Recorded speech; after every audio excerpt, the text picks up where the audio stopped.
Hello everybody, my name is Ian Kirkpatrick. I'm an author, idiot, and loin streamer, and today we're talking about The Dark Scientist by Lauren Chambers. This is the second book positionally in the Dark Descendants series by this author, though you can read them in any order, but it is the second to come out, and it will be the second of like 4 books so far from this author in this series that I will be reading.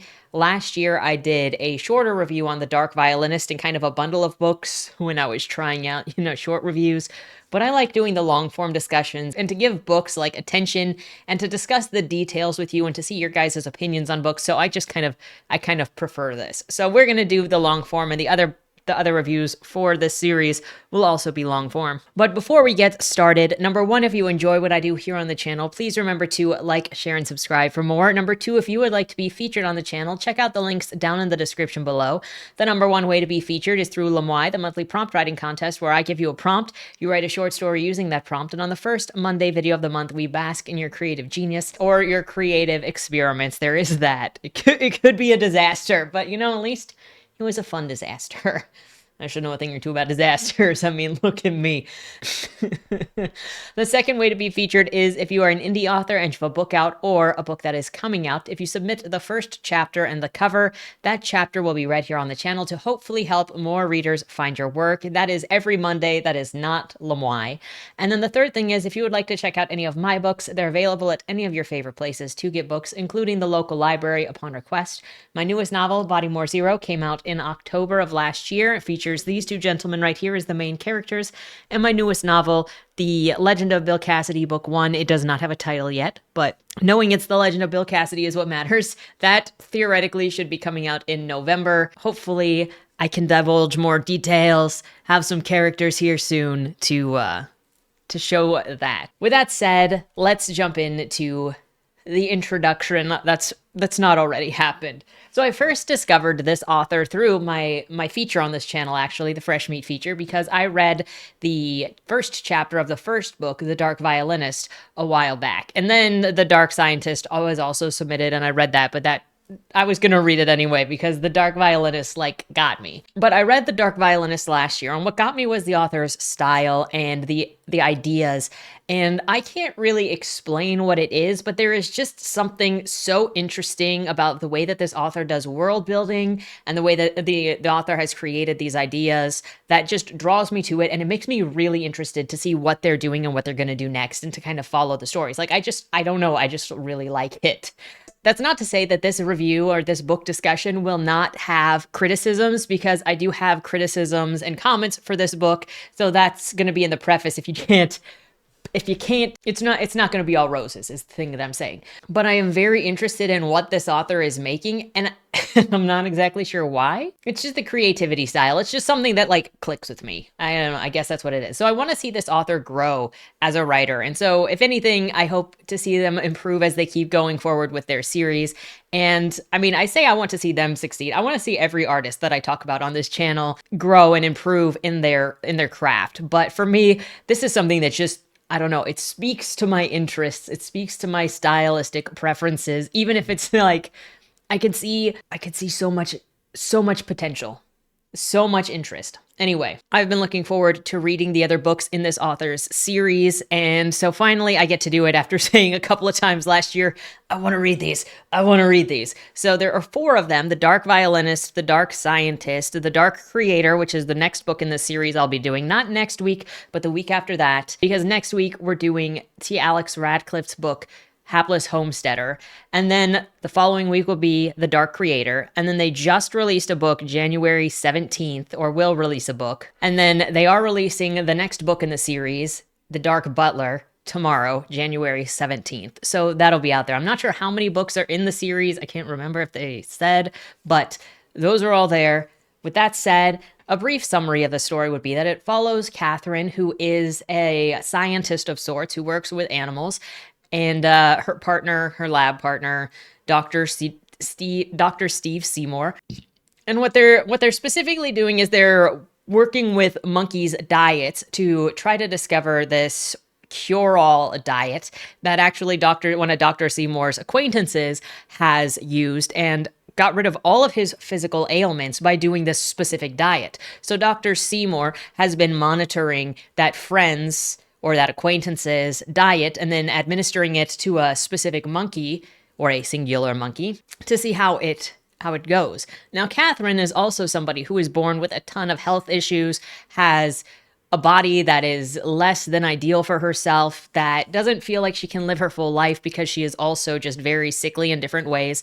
And so when she learns about this diet, she becomes fixated and obsessed with getting to the bottom of what it is that this man named Robert Hare did that cured all of his ailments. And this leads her to do some questionable things like like some stalking. And she discovers the dark secret of what cured Robert's ailments. The genre for this would be horror. It almost leans into a more literary horror, but it doesn't quite make it there, and we'll get how it doesn't quite make it there in the comments. But it really interests me, and I was so excited when I saw the word Wendigo, or when I saw Wendigos brought up, because I was like, I've wanted to read some stuff with Wendigos, but I don't see them as often in the media that I consume. The Wendigo is not heavily featured in here, so that was a little disappointing, but it is part of the story. Getting on to the full synopsis, we're opening with the first page of the story so you can get a vibe for how it is written. Quote, primate experimentation was a delicate business, at least for most labs. Babylon Labs had registered 10 macaque monkeys to their provincial review board, but there were 11 cages for 11 specimens. One afternoon, low-ranking lab technician Catherine Blake was looking over the pre-registration for a series of studies. She had no business snooping, but it was a habit that she had developed as a girl, sneaking bracelets from backpacks in the grade 9. Catherine knew pretending a monkey didn't exist meant nothing could protect it from illegal experiments, hostile treatments, anything. Catherine kept the deception quiet. When her boss found out she knew, rather than threatening her or firing her, he promoted her immediately. As lab manager and first assistant to Dr. Seymour, her time spent in the lab changed dramatically. Gone were her early rises and hectic lists of janitorial duties, boxes to check. Now the day staff worked without her, cleaning cages and administering food, taking samples and checking those boxes for her. The rationale for such a swift promotion was that she had it in her heart to know what every position did, a form of paying her dues. It wasn't an outright lie. She was far above the others, graduate students and post-grad technicians alike, both in education and callousness. That was needed. That was needed, of course, to succeed in any impossible endeavor. Choosing her own hours was just an added boon for her loyalty to the lab and its secrets. So Catherine is our entry point for this story and this series, and she's going to be the one that we follow throughout it. She's working the night shift at this lab, just keeping an eye on things when she hears noises and goes to check out on the monkeys, and there's this extra monkey there that they have been keeping, and this monkey doesn't have a number.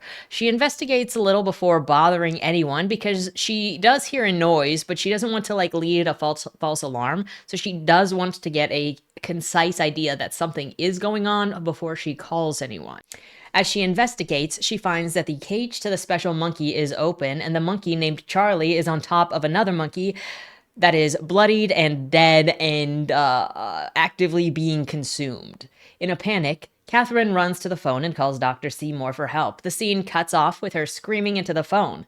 Good on her for at least calling someone and doing something so quickly when she discovered that there was a problem, but also pretty freaky to be in a building alone at night, and I could say that as somebody who has worked the night shift before in a building alone. It's nothing like a lab, but plenty can go wrong at night, and then you don't have anybody to call except everybody who is sleeping, who may answer the phone or may mumble into the phone, and every time you're like, I feel bad because I'm gonna have to call them, wake them up, and then see them in a couple of hours when they didn't get any sleep. The guilt of calling people when something goes wrong. Anyway, we switch over to some bros named Greg and Robert that are in the back of this car with a couple of girls, maybe Debbie, and definitely Stephanie. The guys are doctors, saying that they've picked up these chicks somewhere, and they're going back to the apartment for a little bit of an after party, if you know what I mean. And Robert and Stephanie go off to a bedroom, leaving Debbie and Greg alone. So both are kind of awkward, feeling that something is off, but trying to make the best of it because they're both handsome, they're both doctors, they're both, they're gonna have a good time, so it's just kind of awkward, right? Quote, so, Debbie held her champagne glass in two hands. How long have you known Robert? Greg didn't answer at first. He finished his glass in one gulp and cracked his neck to one side, then the other. Since college, he said. Well, I guess it's not every day that you meet a surgeon as handsome. She took a sip, wincing at her awkward miscalculation of flirting. I'm sorry. It's just been a while. Greg watched as she took larger sips. She looked down into her lap and then over to his hands interlaced over his crossed legs, and she noticed something she hadn't before. You're... She pointed to the wedding ring, winking back the blue light. He looked down at it. It's a habit, he said, a creeping sense of relief that she had finally noticed something worth mentioning. But he wouldn't mention Jean to her. That would be too disrespectful. And she had been so sweet while giving her blessing for Greg to go out again one last time. You know, this makes me question. He's got the blessing, but, like, why didn't he take off his wedding ring? I mean, other than, obviously, he says he has some respect for his wife. His wife knows that he's doing this, so maybe he left his wedding ring on, but also, for your ruse, it might make more sense to take it off. Anyway, as you might imagine, something is actually afoot, and Greg soon strangles Debbie. Following that, quote, when Robert opened the bedroom door again, Greg was still laying on the couch with the body beside him, filling the quiet void by cracking his knuckles.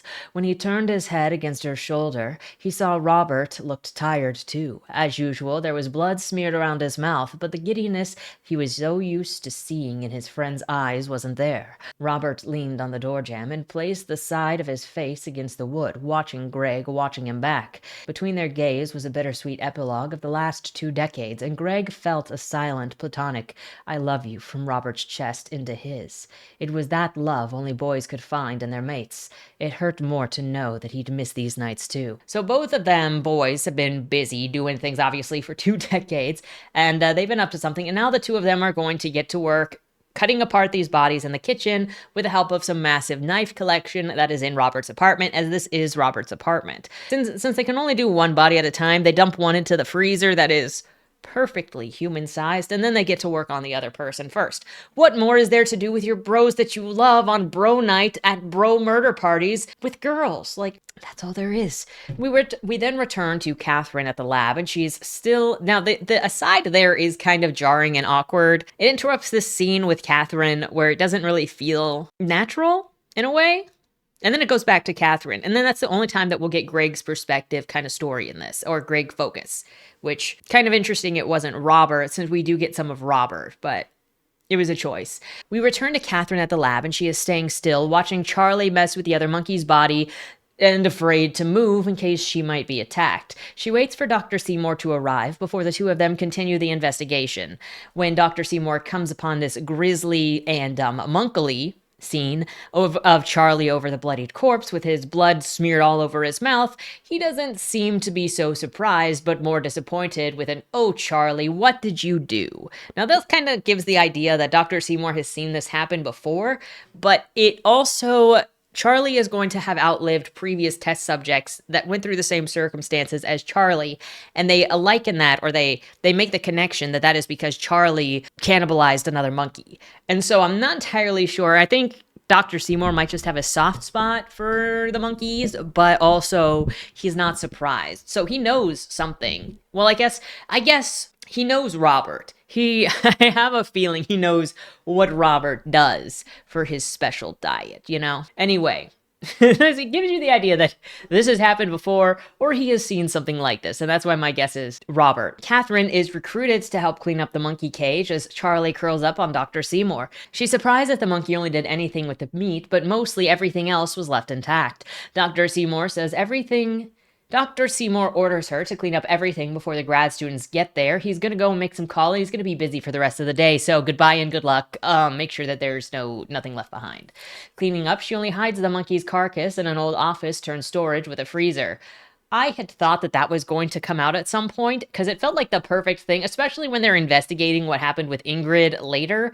But I don't think that anybody actually finds that monkey carcass. But that would have been something that I had thought was going to be a Chekhov's gun that would have come back later. I assume that she only hid the body in a freezer somewhere because of the difficulty to get stuff out of a lab without someone noticing. I watched a video about a murder that took place at a lab that's visited by like Ivy League students, and they had hidden a body in a wall, I think in the bathroom, because it would have been every time you went through a door, there was a camera, there was a click, and so then it would have been measured. And so the person just put them in a place where it wouldn't be noticed. And it wasn't noticed for a while. But so that's why I figured that she didn't dispose of the body, but she hid the body in a freezer. But again, I thought that that was going to be something that would have come up when they're doing their investigation, or somebody would have found it, but I don't think it ever did come up again. After she's done cleaning everything, in comes assistant Ingrid, the ex-soccer star with the perfect hair, whom Catherine hired. She's like got perfect everything, perfect appearance, perfect figure, everything that Catherine doesn't have because of Catherine's physical ailments that have just like messed up her physically, where she's like, I'm 34 and I'm never gonna date anybody. I haven't dated anybody since 10th grade. Nobody is interested in me. I'm ugly. I'm sickly. I can't even breathe when I walk upstairs. This also immediately sets up her as judgmental and jealous with other relationships. It shows her wanting. It shows her motive for her going forward, which is very important. I read so many books where the main character has zero desire, zero motivation. So I was very happy to see Catherine with her own thing that immediately introduced something that she really wanted and something that really bothered her. Quote, "Morning, Dr. Blake. You're here early," Ingrid said, putting her dark and thick hair up in a ponytail. Catherine never had her hair that thick or that dark. The only thing worse than ginger hair is being a thinning-haired ginger in junior high school. Ingrid was a soccer star before she went to school for biology, and then this. Catherine had hired her as the perfect candidate, but having to see her every morning, well-rested, toned, smiling at her, so green and eager to please, it was taxing. Where did what go? Catherine trained her body on Ingrid while grabbing the now empty cage. Its thin metal box of wires rattled under the grip, emphasizing her frustration in all of the worst ways. Ingrid stared and put the pieces together behind her confused expression. Even Ingrid's eyes seemed to have a richer color than Catherine's pale blues ever could. It hurt Catherine to look at her. Everyone was a mirror, even when they were nothing like her. Because they were nothing like her. That's a strong sentence right there. My question, though, was initially, why would she even hire this person if it was so taxing to just be around her? Because it's just going to make your life worse by being there and having to look at her and then getting mad every time you look at her. I get that if you were like, she has the credentials, but you could hire somebody else and it would not be that big of a deal. Now, on the other side of things, with how Catherine is, it feels like everybody makes her a miserable person because everybody makes her think of everything that she's not. Because again, everyone was a mirror when they were nothing like her because they were nothing like her. So she likely would have felt that way about anybody. Catherine steps away from Ingrid and gets her focus. Quote, "So, she let go of the empty cage and crossed the lab, passing by the grad students going to their logbooks or sitting in their little desk rooms. She reminded herself that she was here for a reason, working on likely illegal research for a reason. Don't have grace, she reminded herself. Don't go quietly, change your fate, find the cure. That was her only reason to keep on. Not even for others like her, but just to know that she didn't need grace to make it through life. She needed results. Dr. Seymour said it best when he mentioned buying Charlie off the dark web.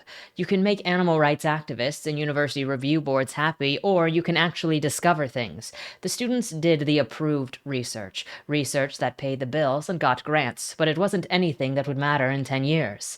Back as a little undergrad herself in Toronto, Catherine realized how slow science could be when prioritizing confirmation analysis over exploratory. Sucking up like Soviets wasn't the way to innovate. What Seymour had was the real deal, and it excited Catherine in a way that nothing else in her studies had.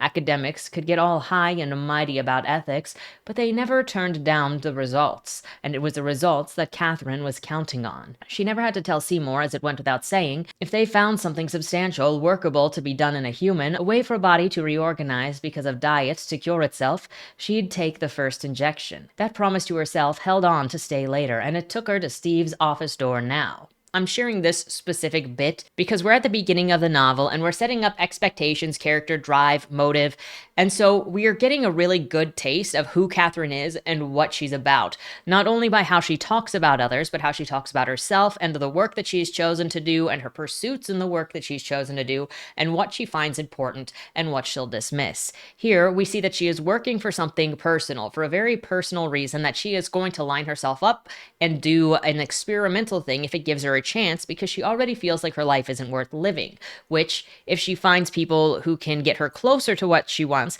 then she'll ignore any annoyances or ethics complaints or things that people go, that's inhumane, because she does not feel humane anyway. It's like, and this is super important. When I have read so many stories that don't introduce the character's wants, that go through the entire story with very little character drive or motive or introducing the characters, and even then, it's okay to let the characters have an ugly motive, which this is. She goes, I don't care about animal rights violations. We don't need to suck up. We need coverage so that we can do the experiments that actually make change, but everything that you just show from the media that's pretty looking and ethical, those aren't going to matter. Those aren't true discovery. So she's got personal reason, which is going to be a strong reason to compel her forward to make decisions, and we're being introduced to it without pause. It sets the expectation of what we're in for, is that she's going to discover something and she's going to do it herself. After she's done cleaning up, she goes to Dr. Seymour's office to check in on him and Charlie, and when Seymour tries to send her home, she demands some answers. I think that this was set up a little slim for jumping right into this, as it didn't really set up the expectations or feelings of how long Catherine had been working for Seymour or how familiar she was with him. Obviously, the first chapter said that she was a junior and then she just got promoted, but I didn't really get a sense of their relationship, and it confused it more because, while I'm going to continue to call him Dr. Seymour throughout to keep the name consistent, the first chapter of this book called him Dr. Seymour, and then every time after that in the narrative called him Steve. And so then that kind of changed the feeling of their relationship, where even if in the first chapter she was already his assistant, then she would have still been calling him Steve if she was his equal, because Dr. Seymour versus Steve says something about their partnership. Is she a subordinate or an equal? But you really don't get a sense from this scene of how familiar she is, even with working with Charlie, if she worked with any of the previous monkeys, or if Charlie is the first one that she saw. Dr. Seymour explains that when he got Charlie, nobody thought that he would become as big as he is now, and it's all thanks to his special diet that he has become the way that he is. The special diet is something that Dr. Seymour put together, inspired by somebody else that he knows, who basically had the miracle diet, which, Robert, who would have thought cannibalism could make your skin glow? That's all I'm going to say. Quote, I would have told you sooner, but I don't want you to lose your focus. I would have told you sooner, but I don't want you to lose your focus. It's all a long way out. Seymour stroked Charlie's face, and the monkey reached to hug his wrist, yawning again and trying to gnaw on Steve's thick fingers. I built Charlie's diet off a case study. No one should know. He was a man I met while I was still a clinician, the healthiest man I'd ever studied. I once gave him a bacterial injection to elicit flu-like symptoms. Seymour smiled to himself as if he had found what he did so funny. Catherine sat forward. And it was like giving him saline. Seymour smiled down at Charlie. He was stricken with arthritis, eczema, thinning hair in his youth. Then one day, his cells folded back in on themselves, renewing every system in his body. From what I was able to put together, he had gone to do his field work here in Canada on a native tribe, and it didn't go well. He was picked up by rangers on the northern Saskatchewan border, totally out of his mind, half frozen. Whatever happened to him changed him. You wouldn't recognize him from old pictures. It took a week with a psychiatrist just to confirm his identity. He's agreed to offer me data, but not much beyond that. Now I wonder why he would do that. Wait, are you telling me that these ailments were cured? Yes. Arthritis? Cured, Seymour said. I'm convinced it's his diet. And not the cold? That was the first thing I tried, believe me. I froze 6 specimens to death before I gave up. And you put Charlie on this diet? Yes. Steve, this is beyond... What's the diet? It's a carnivore diet. We're gonna make Wonder cookies. We're gonna make Wonder Rookies out of the carnivore diet. Seymour says that he kept all of this from her because he figured she'd want to get involved if she knew what was going on. Like, no duh. Of course she would, because it's exactly what she's been looking for, a miracle cure for her physical ailments. She asks for information about the guy's diet, like where to talk to him. His name is Robert Hare, and he's a professor at a university teaching anthropology. I'm guessing it's one of the cannibal dudes who was in the intro. Obviously, there was a Robert and a Greg, and so that's going to happen. Now, when he was defensive of this diet, I think considering he knows how far Catherine would go in order to do her ailments solid, considering how Dr. Seymour knows how driven Catherine is, I think he maybe should have been a little more defensive, and there could have been a little back and forth here where she's like, I know things about you that will get you in trouble, so please just tell me about Robert. Obviously, you can trust me. I think that would have helped to solve this. And then she could have also bargained, so it doesn't fully show that how focused she is yet, where she goes, well, I can help you take care of Charlie better if I understand the diet. So can I go talk to this guy to see what's up? Catherine arrives at Robert's class and sits down to listen to him speak. Quote, keeping with animism, Professor Hare said, it's common to find artifacts that one would be free to touch and implement. These antlers are traditionally worn like a bark cap we covered a few weeks ago. These, however, if you look closer at the base, have sharpened hooks made from small fish bones to hold the crown in place on the scalp. As you would expect, wearing these antlers would be painful, and rather than a voluntary participation like a sun dance, this ritual is for excommunication. It begs the question if a crown of thorns is not a universal symbol, but I suppose that this is for a psychologist to dissect. Yes, a student then spoke from the front row. But if this is animism, then it doesn't make sense to excommunicate. You can't be outside the religious schema. Yes, very good, the professor said. But just because someone is thrown out of the tribe doesn't mean that they are considered outside the religious schema. This isn't the equivalent to, let's say, a heretic. Instead, they become a dark spirit of the forest, much like the concept of a Witigo or a Wendigo. They simply become a different part of the great religious mystery, akin to Wakantanka.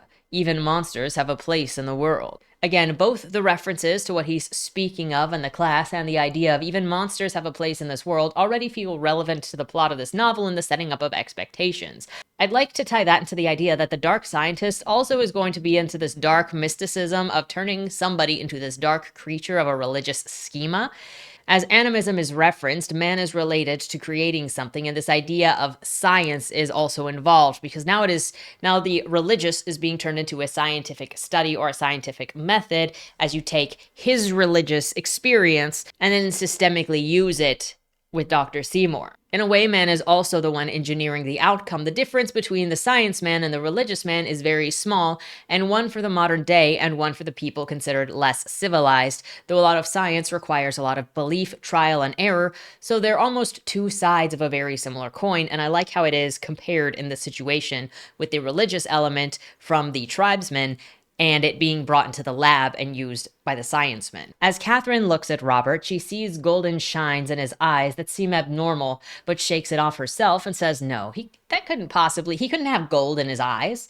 After class, she goes out of her way to get into his office to take a blood sample from him for Dr. Seymour. Though at first, Robert says no when Catherine asks, she finds herself pathetic because she has a difficulty even climbing the stairs to follow him, to the point that when she gets there, he's already made a phone call to Dr. Seymour and says that, okay, I know that you've come for blood for him. Welcome in. Once inside and cooperating, he's still not warm to her, more or less ignoring her, looking at his books as she takes blood from him. One thing that I want to add here that I think would have been an interesting interaction between Catherine and Robert, and to show this sort of changing dynamic as Robert sees something in her that is usable to him that he wants, and then he decides, this is something that I want to pursue because we know that he is looking for a partner in crime, basically. And so, what I think would have been interesting is he starts off cold shoulder and ignoring Catherine here, right? And then as she is taking his blood, she maybe tries to make small talk to get him to warm up, to get her to talk, to get him to talk to her a little bit, and he's ignoring her. But then he looks at her. And then he starts asking her personal questions that get a little bit more and more and more personal, because he is now zoning in on she's a lot like him. So he thinks that he can use her to get her to be like him, to get a hunting partner. And so then the questions get more and more personal and more weird. And it just builds the tension and builds the tension until she's like, okay, I'm going.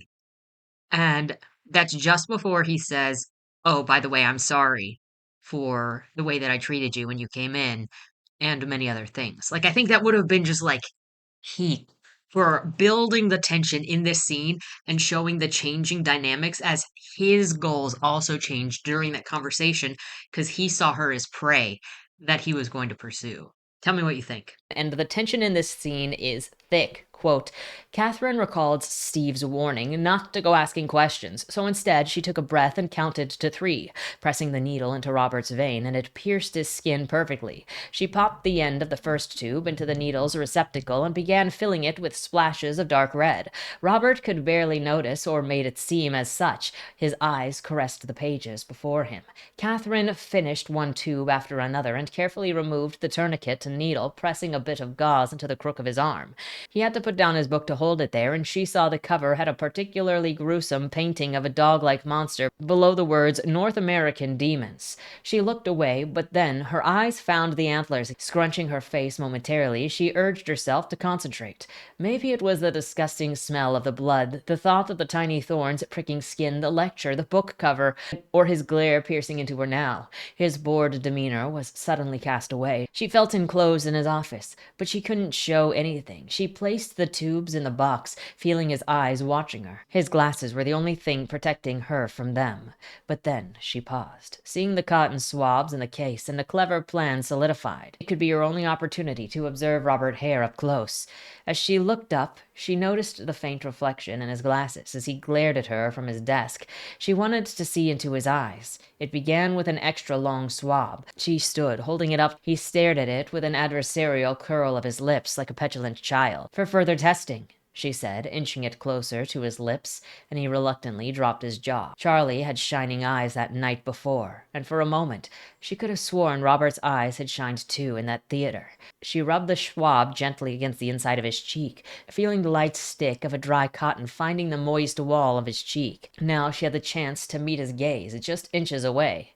Despite the warning that she received from Dr. Seymour to not ask anything personal, Catherine can't help but ask Robert a question that she might come to regret. Quote, with no evidence of effect, Robert went back to reading his book, bored expression like a blanket over his face. Catherine shut her case and latched it closed. Again, the antlers at the far wall caught her eye. She felt like she was back in school, being shunned and not knowing where to look. But one question invaded her mind, which brought her closer to him in spirit so swiftly that she couldn't catch it soon enough. Did you become a monster? Robert flinched up, finally appearing to be caught off guard.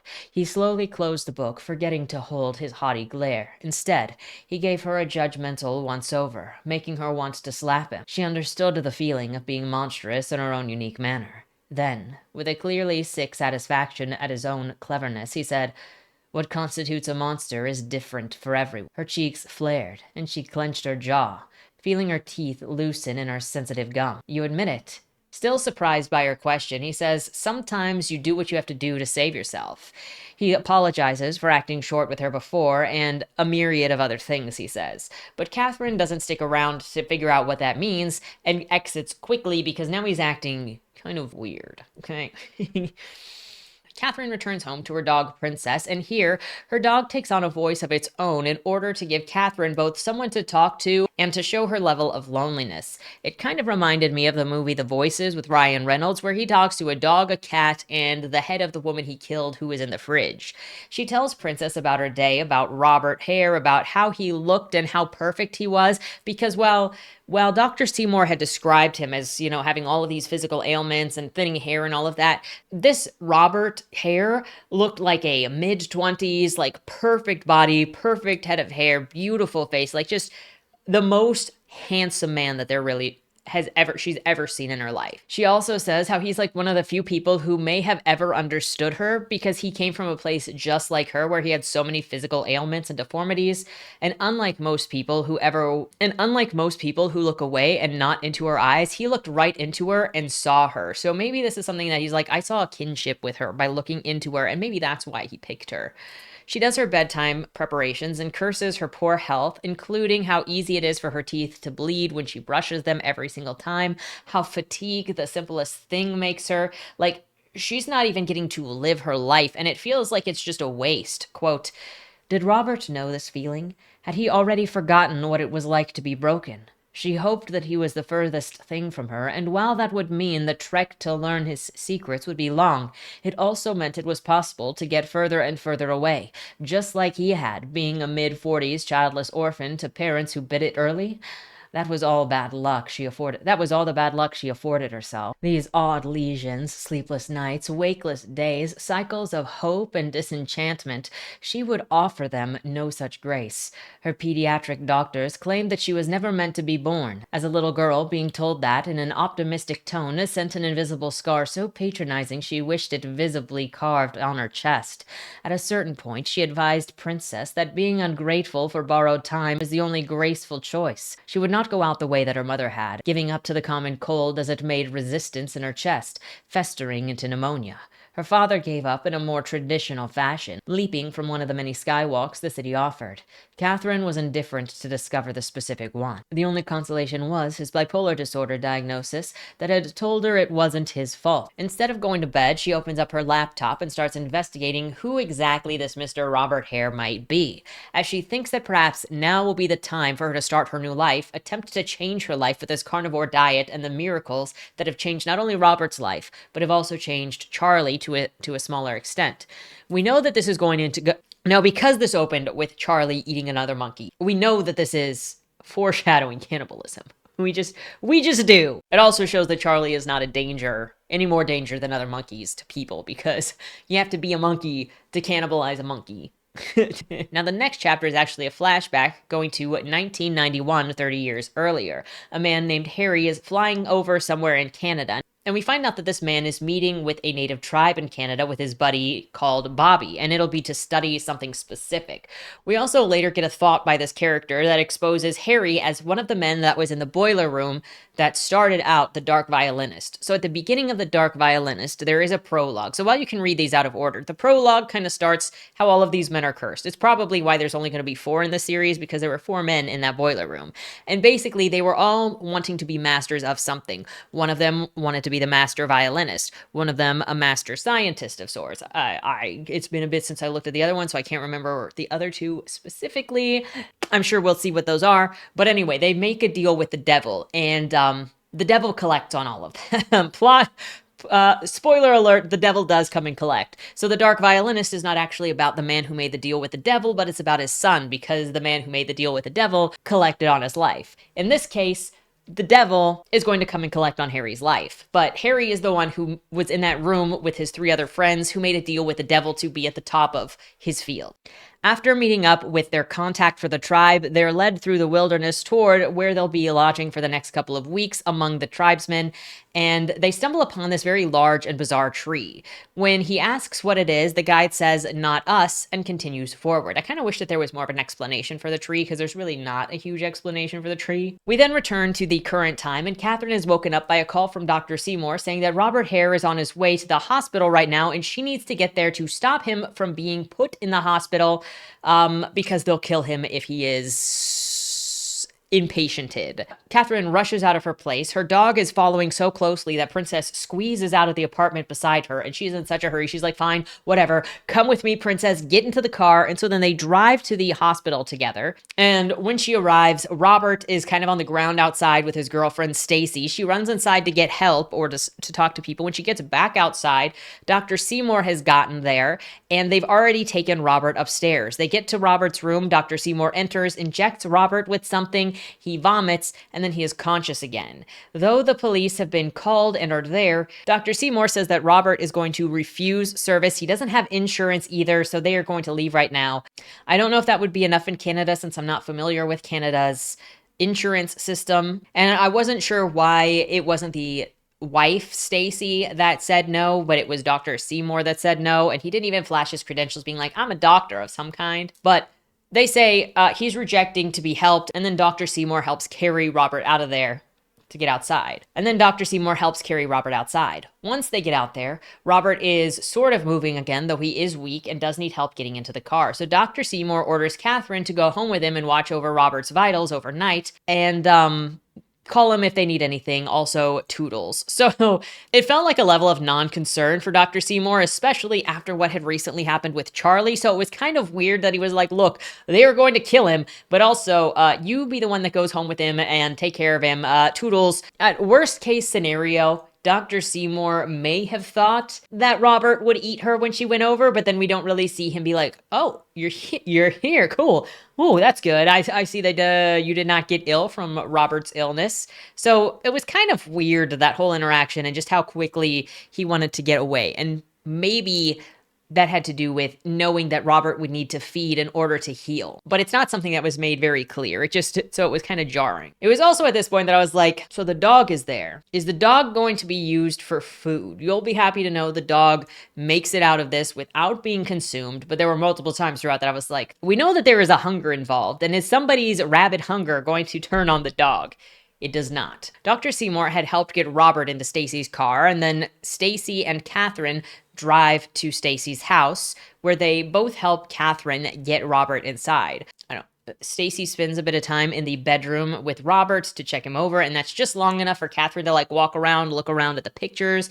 Notice that this is Stacy's house and not Robert's house, and there are no pictures of Robert anywhere, so they're likely not married. They might be dating. They might not really know each other very well, but it's obviously Stacy's place. Once Stacy comes out of the bedroom, she gives Catherine the clearance to go and check on Robert to get his vitals, and as she takes his vitals, she also sees the golden in his eyes when Robert's eyes are open. This is the golden that only kind of shows up in the darkness, and it's like when you shine a light on an animal's eyes and they reflect in the darkness. That is what she keeps seeing when she looks at his eyes in these specific moments.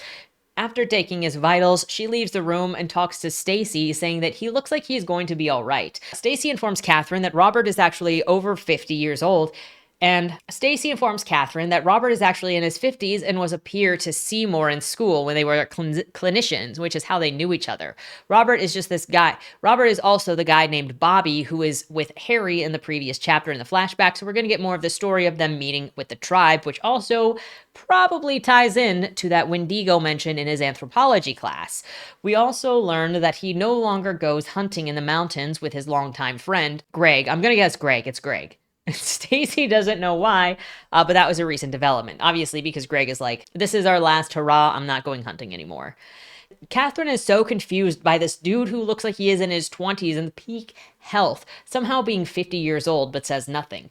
She says that she's going to head home now, and if they need anything to give her a call, here's my number. But at this point, I'm confused as to why she's not sleeping on the couch or anything to go through the night to watch over Robert, at least until the morning. Because I think that would have made more sense for this setup, and you're going to see why, it really wouldn't have changed the story much, and it would have made more sense with the orders that Dr. Seymour gave her to watch over him. And it also feels like it would have added tension, not only because Stacy is a weirdo, but because Robert is there, and she could have heard Robert get up and slam the door on his way out and chase after him, because Stacy would have been like, you need to go after him. I don't know what's going on. So anyway, Catherine is released. She goes home. Before she leaves, though, she addresses Stacy by saying she's not really Robert's wife, is she? And Stacy is like, yeah, I'm not his wife, but neither are you. I don't know why she's being so sassy. She was just asking a question. I mean, I know.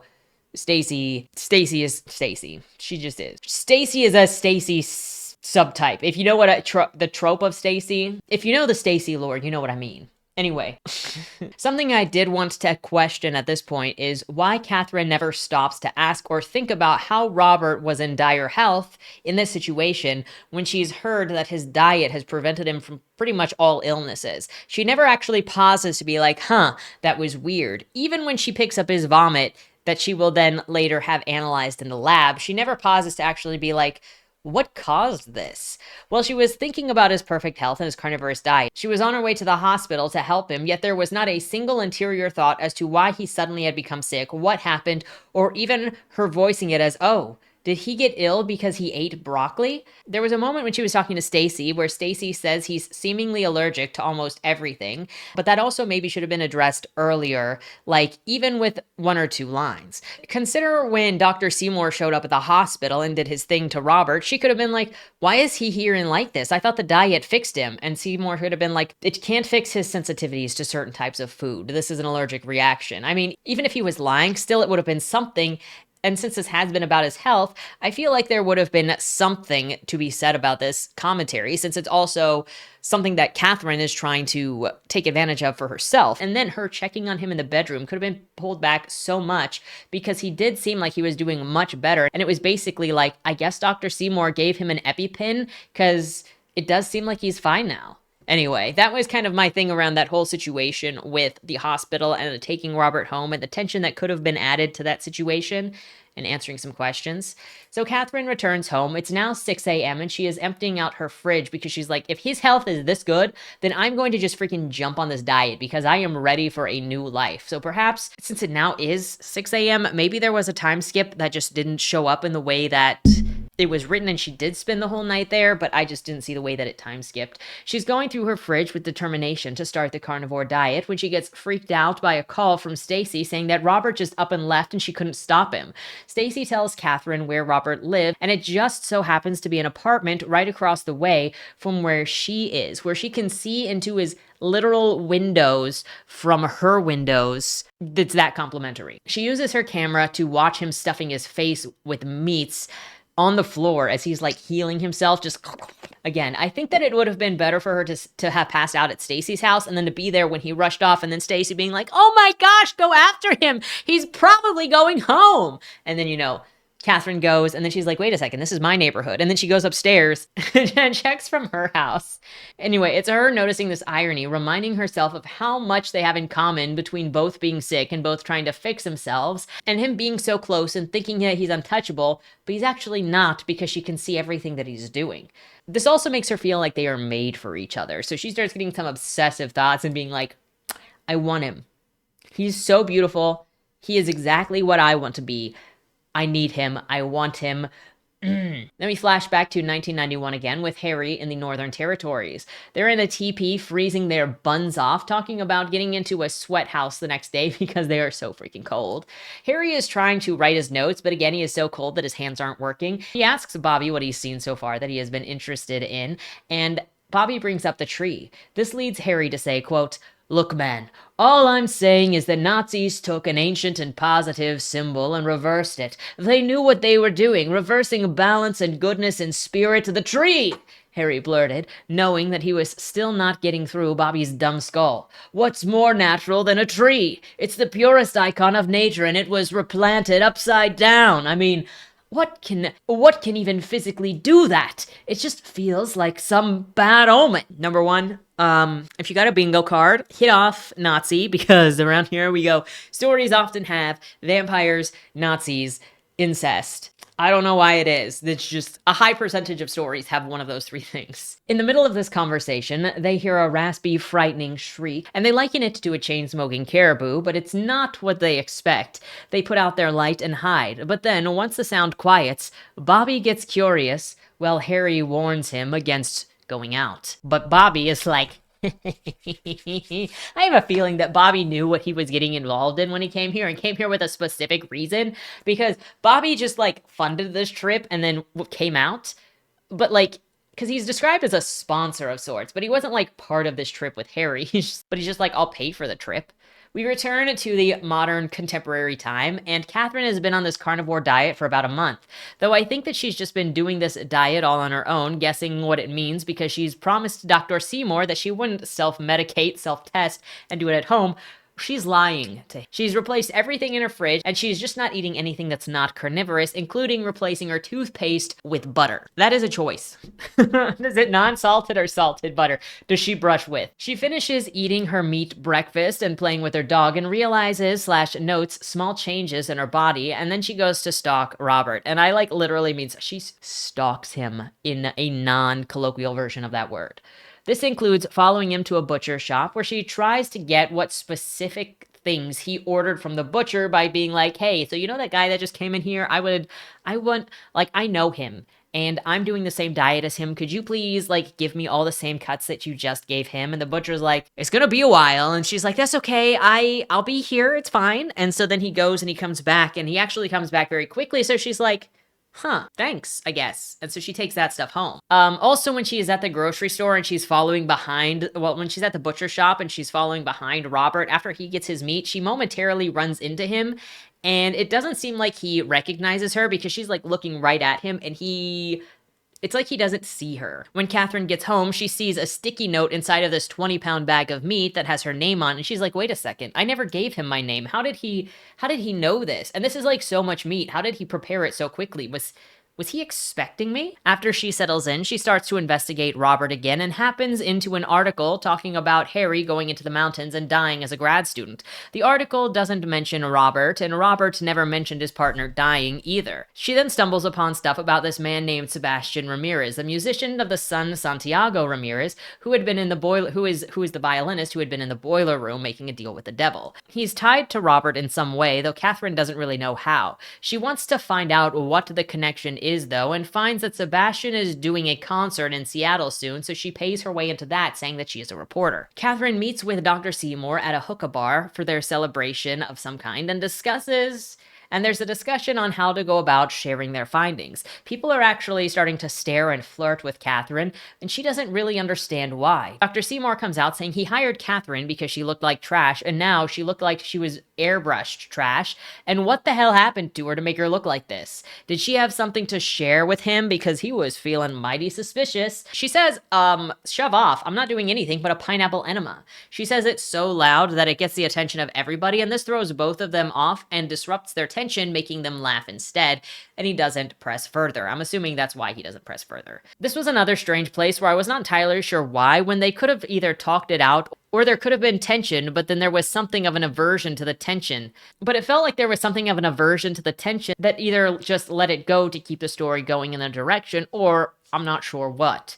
I'm not sure why the characters aren't challenged more when they could be, and when it's obvious that they are like butting heads or doing things disagreeable to one another, and that the story could still move forward with them, and the story could still move forward in the same direction with them having a conflict, and it would make sense for there to be a disruption of character, but we don't really get there. Instead of anything, Dr. Seymour starts telling a story about himself in college, and she thinks about how strange people are acting toward her, and that she'll need to get used to it because this might become the new norm. Her and Dr. Seymour are just getting wasted with each other and bonding. Quote, "Then, I learned after I graduated it was all political, and I should have stayed in New York somehow."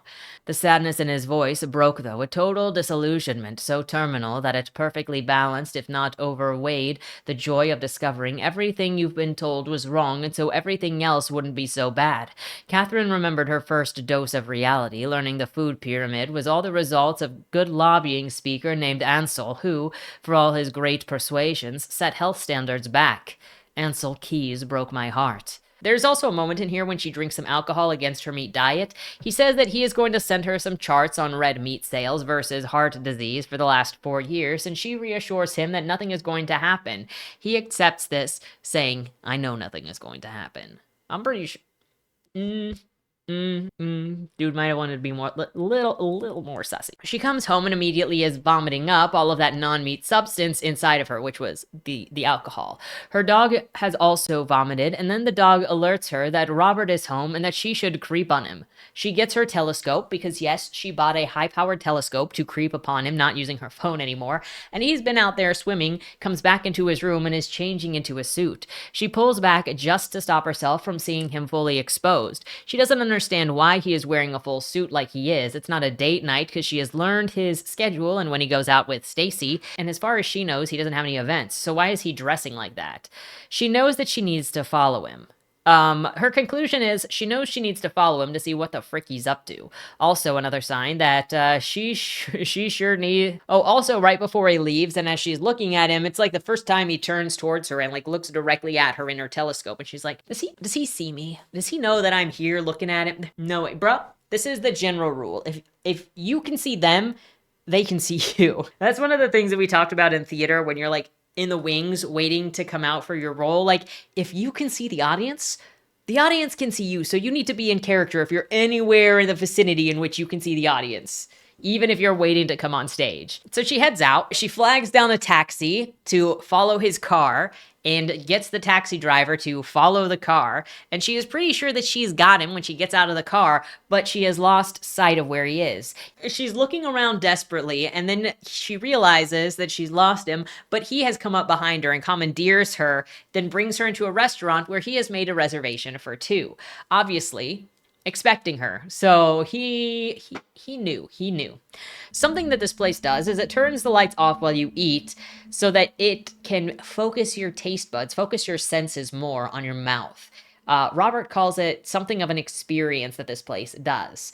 He is half predator, half flirting, and Catherine is having a hard time resisting as he gets them predatory, flirty vibes going on. And predatory is in like a lion. Though with the lights off, she gets a little more concerned as something seems really unnatural about Robert. Quote, Robert's voice touched her ear, his breath hot, and she could swear that she felt his lips against her skin as he said, "You've never considered it?" She recoiled, knowing there was no way that he could have moved to her side so quickly.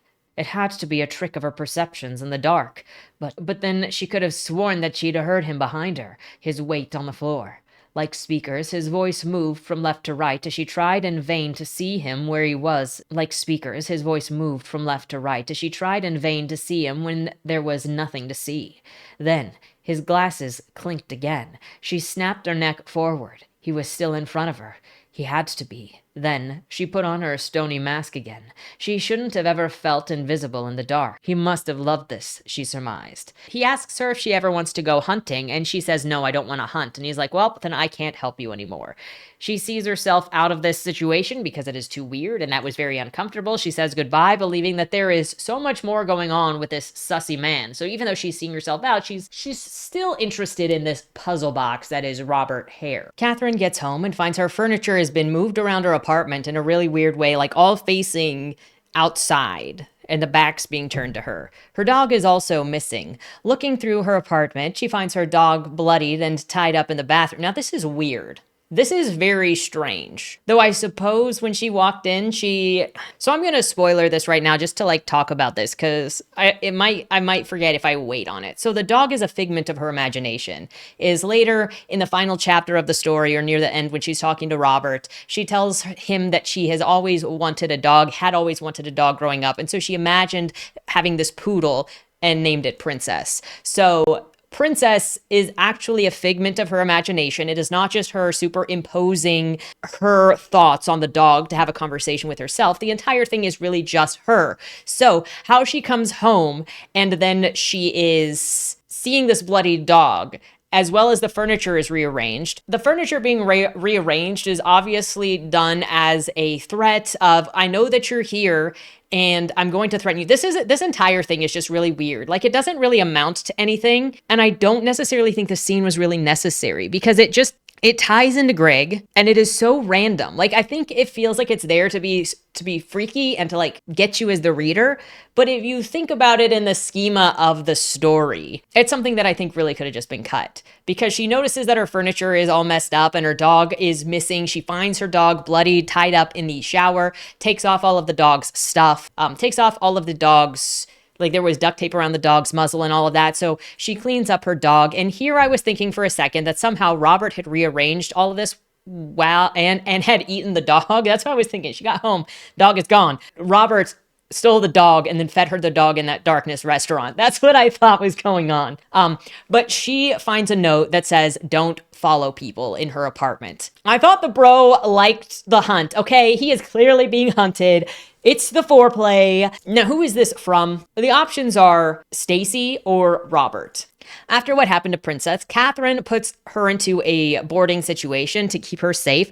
Also, Catherine is leaving town for that Sebastian concert thing in Seattle. There's some cool down time for everyone to just get away because things were heating up with Robert in a really weird way. That stuff with her apartment was in a weird way. So this will give some separation for all of that. At the event, she talks to this man named Lyle Oliver, and he is flirting with her like hardcore. She kisses him at this party and it makes her feel like really hungry and confident in a way that she's never felt before. She gets a moment alone with Sebastian to interview him, but doesn't get any meaningful answers out of him before she is kicked out. After she is kicked out, she swipes a card off of a room service girl's cart. And she thinks, well, I can use that to get into his room to go search his things for that little that little booklet journal that he has that he was carrying around with him that might have answers in it for what I'm looking for. Catherine then meets with Lyle and agrees to go on a date with him. It's the first date that she's been on since the 10th grade, and she's figured that she would never see this guy again. She dresses up in this little black number that she brought that Princess was like, you should bring something just in case something happens, and she meets with him, gets him alone, and ends up taking a bite out of him, consumed by hunger and this desire to just... Meanwhile, back at the lab, Charlie is also throwing a fit, and Dr. Seymour is concerned. He's calling Catherine, being like, hey, when are you coming into work? Charlie needs you, which... This was also weird, is I kind of wish that this relationship between Charlie and Catherine had been set up earlier, like she was the trusted person with Charlie because she gave special attention to Charlie, because at points she like treats him like a child that she never had and like cradles him and feels like his mother. And so I wish that from the very beginning, because Charlie didn't judge her for her looks and she enjoyed doing the work, and she was one of the few people that knew of Charlie. So I wish this special relationship between her and Charlie had been set up from the very beginning so that Dr. Seymour could very justifiably really rely on her to be bringing Charlie back down and, calming him. Because the relationship where Seymour is now very reliant, when previously he was disappearing into a room with Charlie alone, feels like it comes out of nowhere. With her new boldness, Catherine decides to sneak into Sebastian's room and look for that notebook that he was carrying. She's confronted by his girlfriend, who catches her, and he's got a katana, like they're carrying katanas around. And then Sebastian comes out of the bathroom and says, look, he's gonna talk to this chick, so girlfriend, go somewhere else for a little bit while I talk to this woman. Once Sebastian talks to Catherine enough to get this idea that she is different from the others, he sends his girlfriend away so that he can talk to her. They exchange information on what's going on, and he shows her his demonic violin playing hand that is discolored and usually wrapped in a glove. Catherine explains who she is and who she is involved with. Quote, Catherine felt that was fair. I'm a nutritional scientist. For the last few months, I've been tracking a man named Robert Hare. She waited to see if Sebastian recognized the name, but he kept silent. Robert Hare is an anthropologist who went on an expedition with Harry Harlow up north in Canada. When he came back, Harry was dead and Robert had changed. He used to be so sick, and now he transformed into a completely different person. I need to know how. A discovery like this could change the entire way that we see epigenetics, diet, aging. But I can't get to him now. I'm afraid that there's a terrible element that I'm missing here. He has an all-meat diet, but when we apply it, it's not nearly as strong, not nearly as quick for healing. I need to know how a man with every ailment you can think of suddenly changes in a week. Not to mention, I'm pretty sure that I'm getting some side effects. She choked out in equal parts fear and embarrassment. Sebastian showed nothing on his face. No judgment, no confusion. He said, Harry Harlow was part of a conspiracy. 27 years ago, he, my father, a man named Lastra, and a man named Brown conceived a pact. What it was exactly, I don't know. But since then, they let something out into the world. I'm sorry, I don't have all the answers. But whatever you do, and wherever this takes you, commit to it, because it's too late to go now. And you're not crazy. Catherine swallowed her doubts and said, Thank you. You should go before she gets back, he said, and stood, helping her out of the chair. Whatever you find, I'd like to know. Back at the lab, Catherine is doing work alongside Charlie with Ingrid, and Ingrid is having a bit of difficulty with all of this, saying that she didn't sign up for this kind of thing. Like, the weird stuff that's going on with Charlie and the medical issues, it's just, this is not what she thought working in the lab would be like. Catherine suggests that she go for a run on the beach and find a man and not work in its lab if it's too much for her.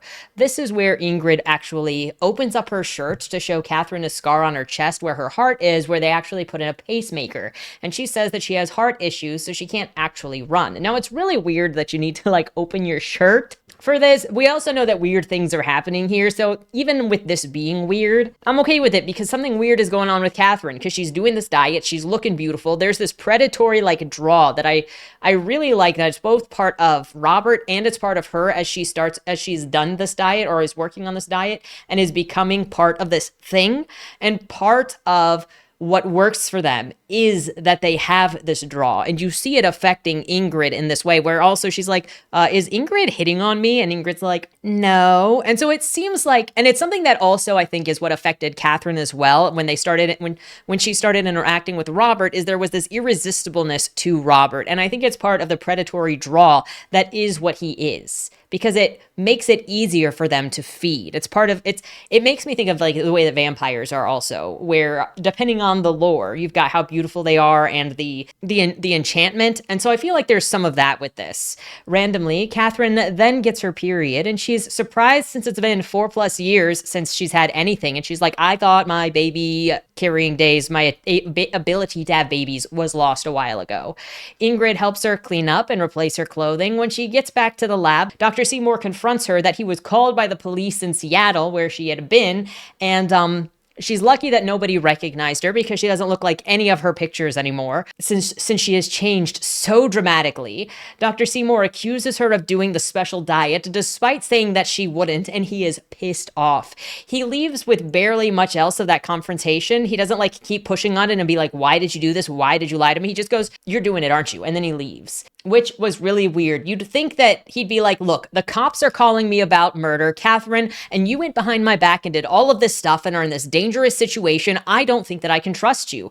Clearly, he's got a vested interest in not sharing the information about her, since he is also doing under the table testing on animals, and it would ruin his research in general. But also, I felt like it should have been a much thicker confrontation where they were kind of both forced into a stalemate, and there would have been so much tension. There is so much unresolved confrontation with the scene ends, and you could have done something like, I don't think that I can trust you at all anymore, where she would respond with, well, you don't have much of a choice, now do you, Steve? Which would show her own willingness to confront and the shifting power between the two of them, where she will actually like confront him and threaten him, and he can be taken aback because he hired this girl and she was mousier and she was like more submissive and listened, and now she is starting to stand up as a predator of her own. This would have raised the tension, raised this danger feeling, and also kept the tension in the air with them being combatants to one another that'll then carry through to the end of the story. It could also give Catherine something to reflect on herself with, of how much she's changing and what it is that interaction was with Steve. After that, Catherine realizes that there is only one person who can help her with everything that she is experiencing, that she is feeling, what she did with Lyle in Seattle, and that is Robert Hare. She calls him up and tells him that she is ready to go hunting. She is told where to meet Robert, and she goes there, though she is getting this really bad vibe that this is all that she knows how to do to get answers. He takes her to an elevator on school campuses where there are no cameras, and then they descend into complete darkness and chemical smells. It turns out that he has taken her to a morgue, and he leads her to a cadaver where he pulls the blanket back and asks her to tell him what it smells like. With a mixture of animal hunger and lust, he presses his body against her to press her body against the cadaver and urges her to smell it and tell him what she smells. Eventually, Catherine is forced into saying that the body smells like cherries. Not that she is making up that it smells like cherries, but that is the truth of what she smells, and she doesn't really understand why it smells like the most delectable cherries she has ever smelled. She doesn't want to be under Robert's predatory force and thus fights him, yet he is treating her the way that he would treat a bratty child acting out, and picks her up and kind of sets her down somewhere and is trying to force her to be still.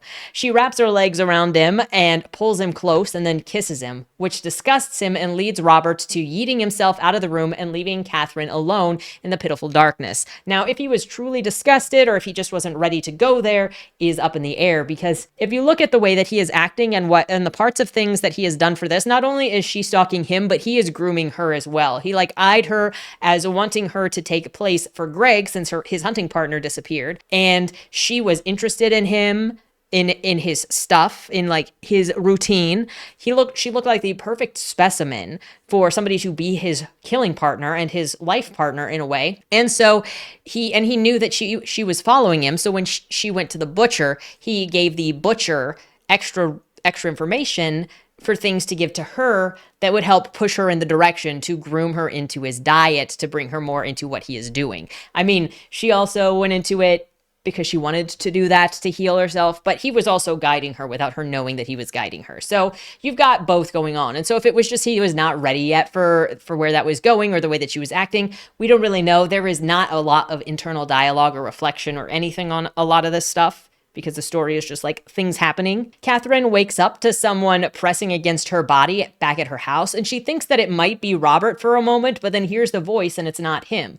A knife is brought to her throat, and Catherine is like, "Who are you?" And the dude is like, "What? You don't know?" That doesn't really make sense. Like, so theoretically, this is supposed to be Greg, but she says that she thinks it's Stacy's brother, who is a PI, who is there because Stacy is a jealous bitch.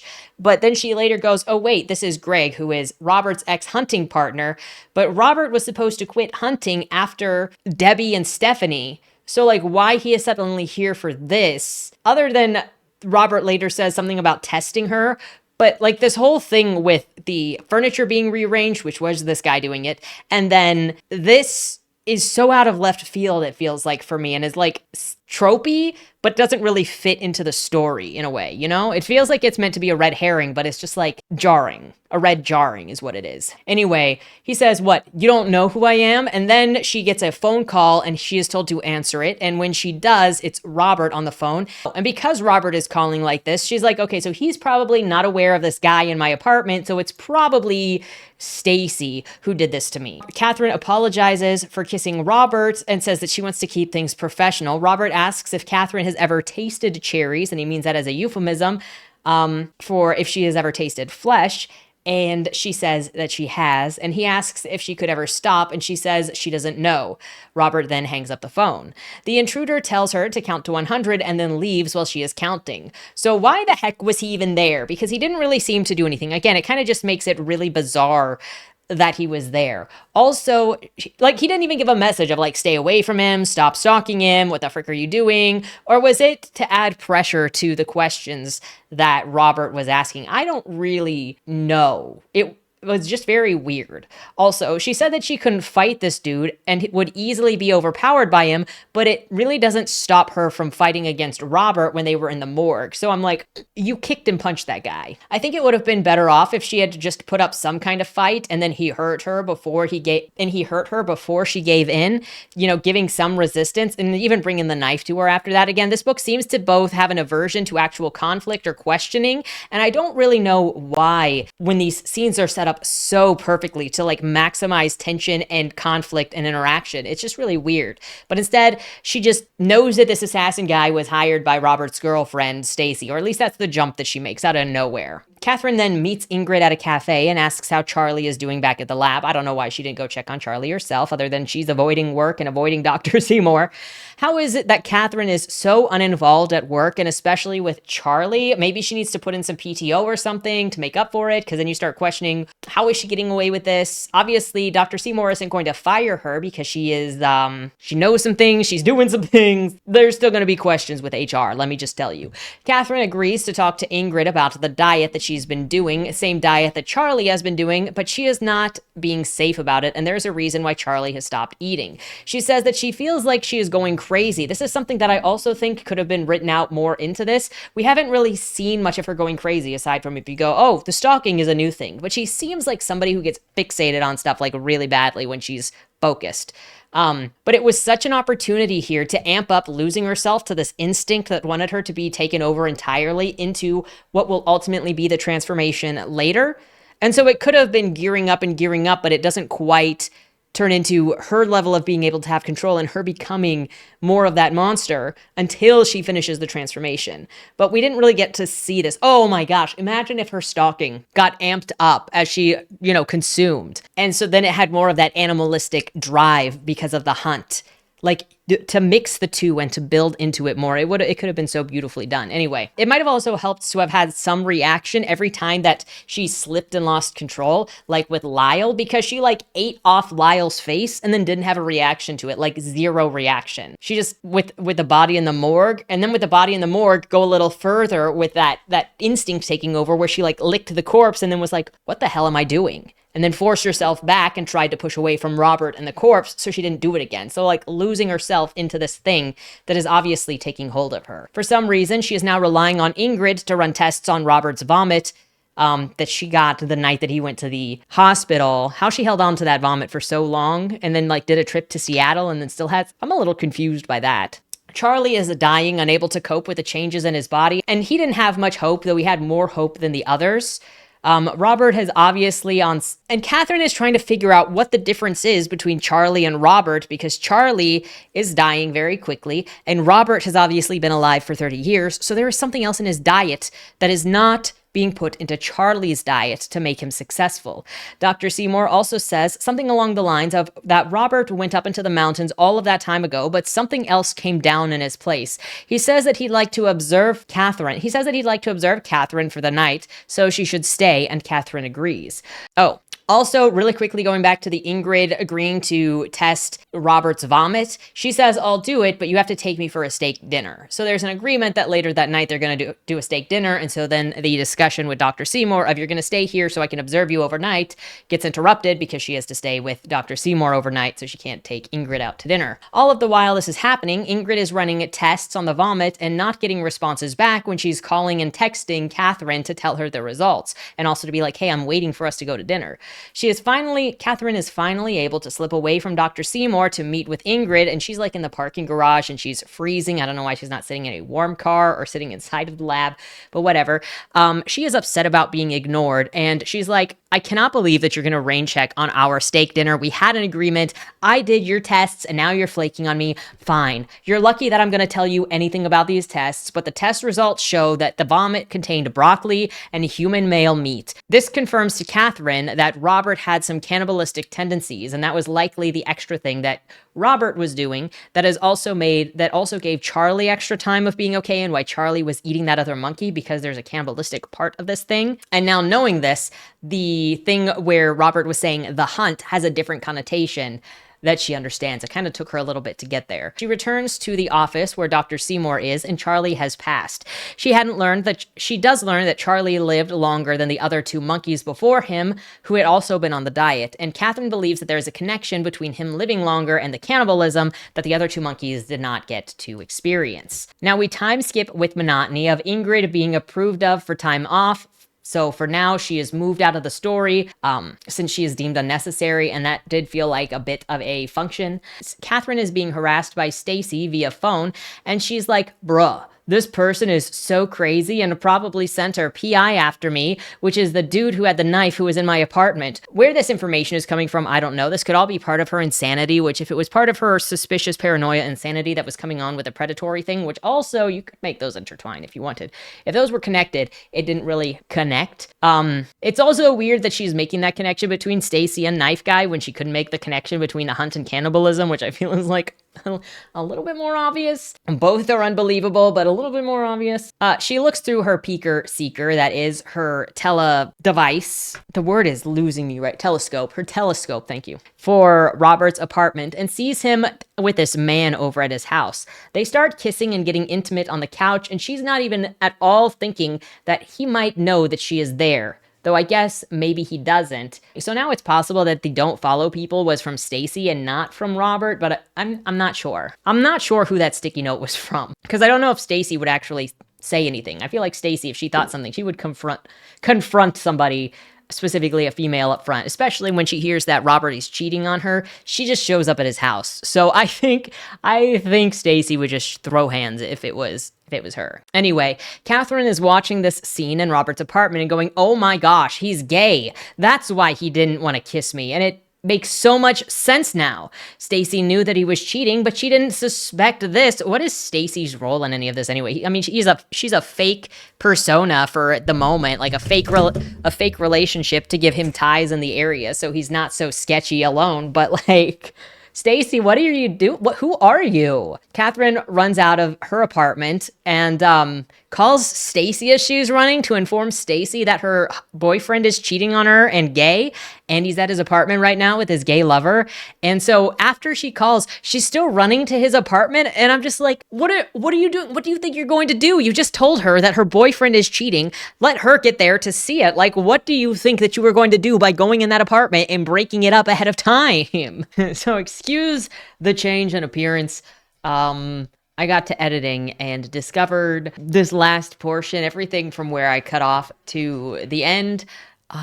didn't have audio, so we're we're reshooting the rest of this. Anyway, so Catherine runs out and interrupts the situation, but also as she's running over and she's got Stacy on the phone, she's like, quote, "Don't call me up, quote, don't call me up saying I'm a cheater when your man is sucking dick right now." What? Oh, yeah, your professor doesn't just eat one kind of meat, honey, so maybe now you can leave my apartment and voicemail box the fuck alone. Oh, that cock-sucking son of a bitch. Considering that Stacy believes that this person was a homewrecker not that long ago, it's amazing how quickly she just believes the possible homewrecker for what she just says. What Catherine also thinks she's getting out of calling this woman already and then running over to his apartment, I'm not entirely sure, and I don't really get the logic behind it. Also, a side note, but this dialogue from Catherine really didn't feel like Catherine. It felt like trading the authenticity of her character for the joke or for the like jokey dialogue. She gets to the apartment and says that it looks like it's a lair more than an apartment. Robert is in there alone, seemingly, and Catherine can't find any remnants of the guy who was sure that she had just seen in there. As she confronts him about knowing that he's a cannibal, he says that he slipped something into her meat order way back when she trailed him at the butcher. It was this kind of bone broth that he consumes that is part of the ritual of becoming the thing that he is. And he felt comfortable doing that to her because he knew that she wouldn't stop until she knew his secrets. So he introduced them to her. I guess that means that I guess that has to mean that Charlie was not receiving the bone broth, which maybe that's one of the reasons why he was also struggling, because he was not just feeling that hunger, but he lacked the bone broth, or like she would have known the bone broth unless he was taking a bone broth, but it wasn't the specific kind of bone broth. You know what I mean? Anyway, while Robert plays dumb about the guy that had just been in there, some other guy comes in using a lockpick, despite Robert being like, "Hey, now is not the time, bro." The guy breaks in anyway, and it's Greg, and it just makes the scene very bizarre because he ignores Robert, knowing that Robert is also kind of a sketchy guy, and then comes in anyway. And was he there before? Was he helping hunt down this other guy when those two girls were his last haunt? Obviously, he's already relapsing out of retirement. When he's in there, Catherine has already got a knife in her hand and is trying to get to the bottom of what's going on, using the knife to defend herself. Then Stacy shows up in the hallway and starts demanding attention from Robert. So the new guy comes in, Greg comes in, and like grabs hold of Catherine and pins her to the ground while Robert goes outside to talk to Stacy.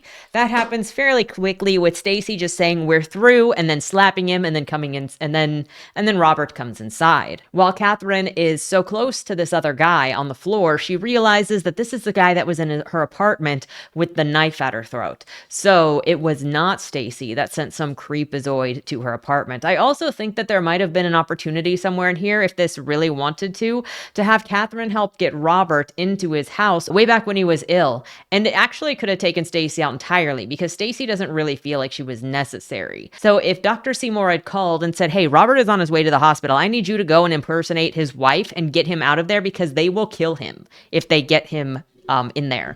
And so then Catherine could have shown up, pretended to be the wife, and then with Seymour's help carried Robert out and then brought him back to his apartment. That could have been when she first saw his apartment, and also found out where he lived, which was right across the street from where she lived. And then you still would have had the same end results, and you also wouldn't have had to get rid of Stacy, and Stacy wouldn't have been kind of a useless character. That doesn't amount to much. Like, that's the end of it. Everywhere that she has been, it has just been at the hospital, and then like assuming that she is stalking the main character twice maybe, and then not. So she really wasn't a necessary component, especially just to get into Robert's apartment. There were other ways. Anyway, as Catherine is with Greg, the freezer pops open and there's a body in there, and Catherine resists the urge to wanting to eat it because it smells like those sweet cherries. This body has also been partially consumed and is the guy that she had seen Robert with on the couch not that long ago. Robert's buddy leaves to let Robert deal with Catherine. Catherine somehow moves fast enough to stab Robert and get out of that place, seeking refuge at Ingrid's house. At this point, I was like, "R.I.P. Princess, they know where you live. They're going to go get your dog and eat your dog." But obviously that's not what happens. At Ingrid's place, things start getting sexual, because just as Catherine thought, Ingrid was hitting on her, and I'm feeling like it has to do with that sexual vibe that comes with the transformation. There is this physical and stomachicular hunger that is coming over her that is driving Catherine's body. Then Craig catches up and comes in out of nowhere and body slams Ingrid until she's unconscious. He explains that he has been partners with Robert for about 20 years and he's supposed to go into retirement. He's got a loving wife at home who has been married to him for all of those 20 years, and he wants to give her all of his love and affection and attention that she so clearly deserves. And so she should become Robert's actual partner. She can be taken over for this. But since Greg is there, he asks if he can have one more kill, if he can be the one to end freaking Ingrid. And so Catherine says yes. Oh, the guy also goes, you can do with her body what you want when I'm done. And so Catherine says, yeah, go ahead. And then so Greg strangles her and Catherine starts eating her once he is gone. While she is eating, Robert shows up. I'm assuming that Greg called Robert to be like, BT dubs, this is where she's at. And Robert helps Catherine, one, clean up the crime scene, clean up herself, and then gets her back to his place, saying that tonight her transformation will complete, and it's going to be painful, but she'll be better on the other side. Robert takes Catherine back to his home, and he cares for her, ties her to the bed so she can't do anything crazy, and then watches over her as she goes through the throes and throw-ups of transformation. We return to the 1991 flashback, and Harry thinks that Robbie has been missing and was taken away by these monsters in the woods, but he actually comes back with some of the native tribesmen and is being fed bone broth in this ceremony. He is evidently becoming a sort of Wendigo, or going through this ritual that makes him that thing, because he gets the crown of the horns, and then he follows Harry out into the woods and consumes Harry, and becomes what he becomes. Catherine comes out of the bedroom the next morning, assuming that she was untied by Robert when the transformation was complete, and he is just waiting for her. He cooks for her the first human steak of her new life, does a little bit of baby bird feeding where he chews it up for her, puts it in her mouth, tells her that things are going to be all good and all great. And there is some sexual tension, some sexual breakfast, some sex fist, if you will. Catherine returns to work and the cops are looking around for information about Ingrid. They want to know what kind of tests she was doing before she disappeared. Catherine gives some bogus information that kind of throws them off the trail, and it works. Then she recons with Dr. Seymour to tell him what happened before saying that she's heading out to hunt with Robert. Again, I'm disappointed that there's no reaction from Dr. Seymour to show their changing relationship, him knowing what's happened to her, this being the kind of thing he wanted to prevent from her, because he knew that it's what was going to happen if she knew this is how that she could change her life. And especially a good time to show the relationship between them, that she does still care, because the ending of the story is going to lead up to her still defending him against Robert, despite Robert making her into this thing, which could be seen as a good or bad depending on how you want to look at it. It could have turned into, you need to trust me because I know your secrets, and I guess we're in this together. And also just how much of a threat she is now, how she changed from the passive, quiet, gross-looking girl that he hired to this she-devil that she obviously is. The shadow of the beast that she knows that she is, this predator with the glowing yellow eyes, and the tension in that relationship. So Robert and Catherine go hunting and pick up this young transient man from a shady bar on the shady side of town. They lure him back to the house. He's a young prostitute kid, and Catherine is not ready to kill yet, which Robert is disappointed in, but he's like, don't worry, I'll take care of it. We'll get you to that point, though. They get sexy afterwards, and during the post-coitus cuddling, Robert asks what Ingrid was testing in that lab, and Catherine tells him it was his vomit and that she found humans and broccoli in there, but don't worry, nobody knows about it. But the dude is like, Dr. Seymour knows about it. Dr. Seymour is monitoring, or has been using, my blood type and my diet for his monkeys, so he clearly knows about some of this going on, and we need to take care of this, okay? We need to take care of everybody who knows anything, and don't worry, by we, I mean me, I'm going to go and do it, you stay here. And she's like, if you make me stay here, I want to go and help. And if you make me stay here, then I'm not going to be here when you get back. And so he's like, fine. She's also like, I have a key card to the lab so we can get in easier. So there is that. Some of the other things that happen when they're laying there is that she tells him that when she was young, she always wanted a dog. So she created this imaginary friend who's a poodle and called it Princess. And so that's when you learn that the dog, the entire story, was fake, which brings into question some of the things like putting the dog in the kennel when she should have kind of just left the dog in the house and let that be another weird thing that happened that you're like, wait a second, what? But it acted like it was trying to trick you just a little too much when it should have just ignored the dog from those circumstances. She also talks about her parents and how her parent, both of them died, and he shares a little bit about himself. And I think that this actually would have been a really good moment for him to say why he picked her and why he bonded with her and why he wanted to bring her to this living situation. And it could have been with like, no matter what she looked like at that time, when he looked at her, when he finally looked at her back in his office, he saw a mirror of himself in the way that she was, because that's how he was. And so he wanted to make her his partner. And like, so it could have given this really good and like creepy and tense thing between them as to why he picked her and how it makes her feel even to be seen that way. And that can build into whatever is about to happen in the next chapter. So they get to the lab to confront Dr. Seymour about what he knows. Robert moves very quickly to tie Seymour to a seat and is talking about how he's going to set it up so that Dr. Seymour looks like he was doing shady things, which he was doing some shady things with some inhumane, unregistered testing on animals, and that Ingrid found out, and that Ingrid was going to turn him in, so he killed her, and then he killed himself out of guilt. That's how the whole thing is being set up to look. However, as he is getting ready to kill Dr. Seymour, Catherine gets to Dr. Seymour's gun drawer, pulls out the gun, and shoots Robert. And she shoots him a couple of times. He goes down, and as he is dying, one, he is surprised that she would turn on him like this, and then two, he's laying in her arms and is like, don't let my body go to waste. So obviously he's saying, eat me, let me be a part of you.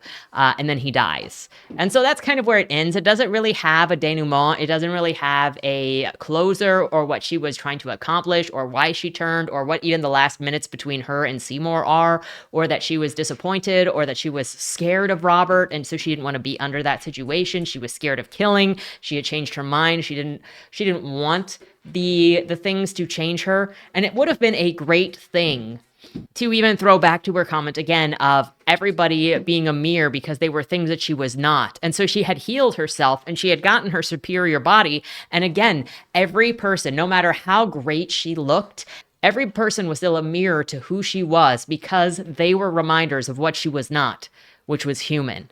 And so, like, it still could have had that, and it could have had that bookend, and that, like, she got the monkey paw wish, which was being fixed, but it wasn't what she thought.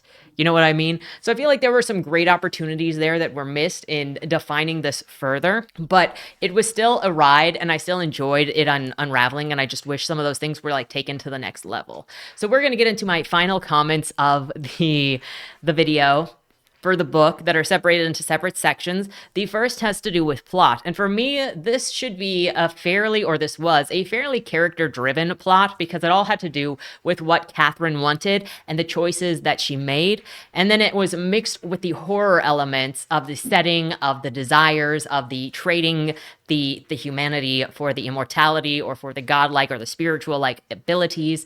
And it's driven specifically by Catherine's characterization of her health, how she feels about other people, how she feels about herself.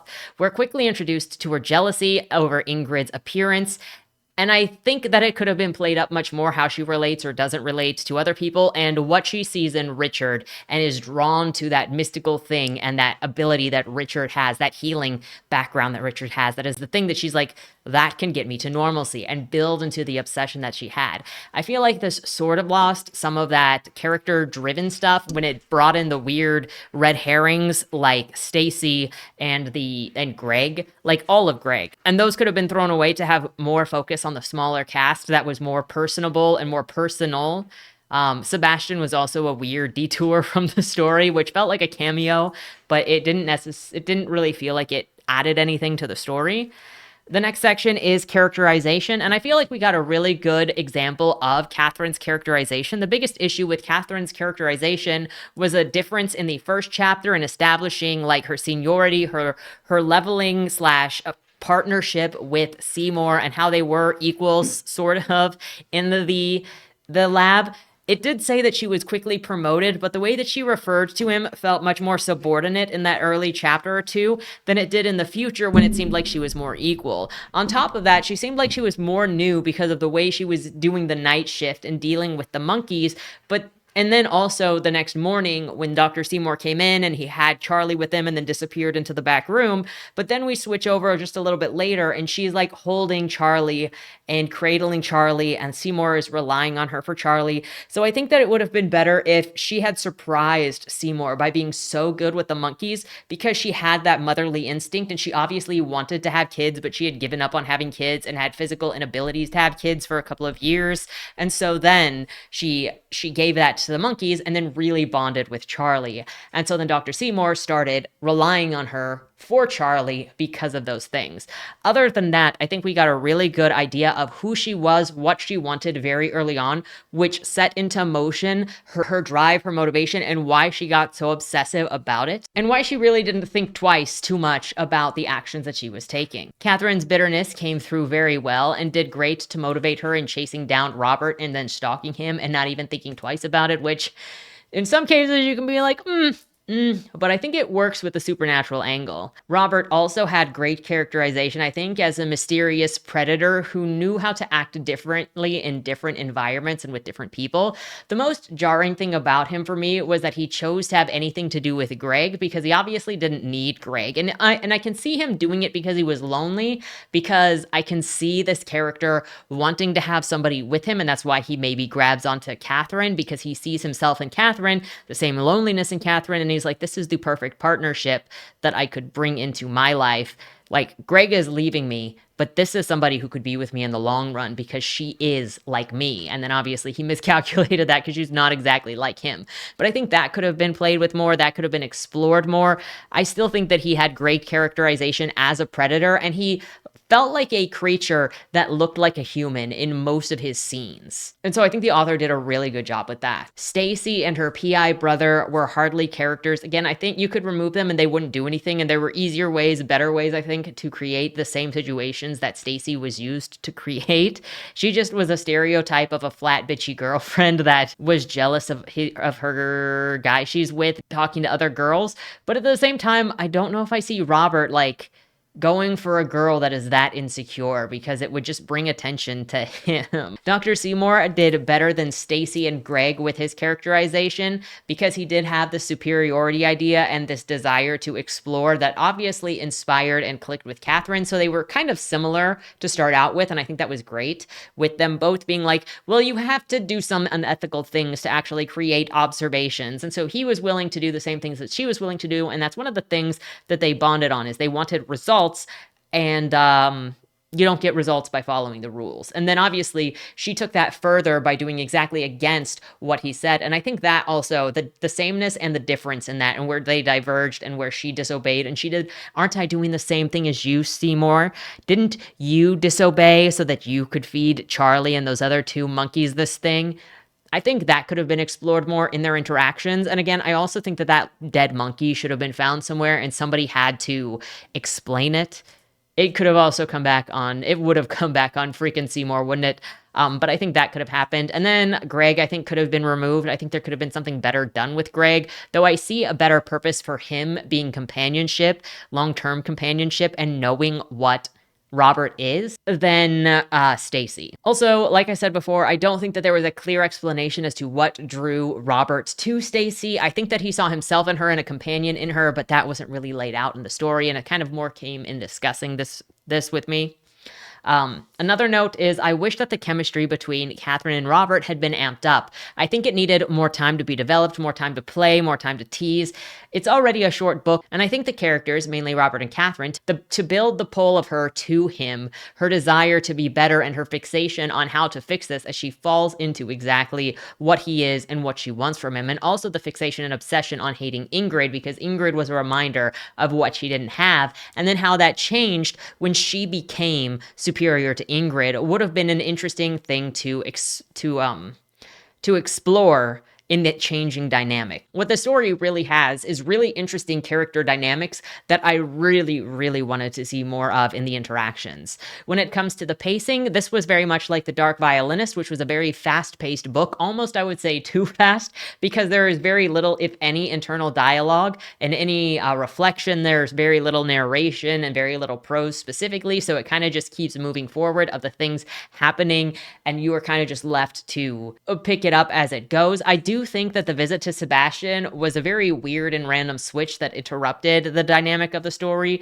where I don't know if that'll come in later, but I do think that that could have been possibly a good place to move that, actually. It might have been to the end of the book, because obviously it just kind of cuts off randomly, and she just killed the only person that she had a connection to at the moment, which was Robert, but she could have remembered or Googled that Sebastian had a connection to Harry. And so since she had nowhere else to go and she wasn't going to kill herself, then she could have followed up with Sebastian, and like in an epilogue or a final chapter, she could have gone to Sebastian and made that connection with him. And that could have actually been a really good way to connect that and to bring those together.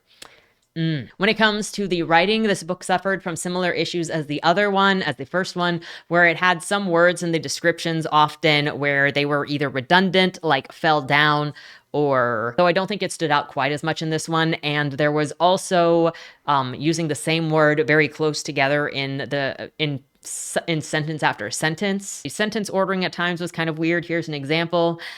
She shouldn't have felt invisible in the dark. He must have loved this, she surmised. The lights came up again. After all, he could see in the dark.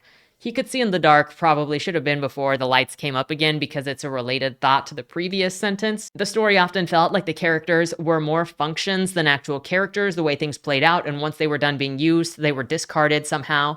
And the TTD, the textually transmitted disease, was found in this book. It's not on this author. I just feel like the last 5 or 6 books have had this phrase, and at this point I am now playing like a safari on it, and that is, can you guess it? He stopped her in her tracks. And then like up 2 pages later, he stopped dead in his tracks. It is just everywhere, and I'm bringing awareness to it. Also, secondarily, if you don't like the word orbs being used in place of eyes, then this might want to be avoided, because I think it uses orbs more often than eyes when referring to the eyes. Now, when it comes to the Wendigo, I got really excited that the Wendigo is mentioned at the beginning of the book with Robert, and that it was going to play a part in the monster of this book.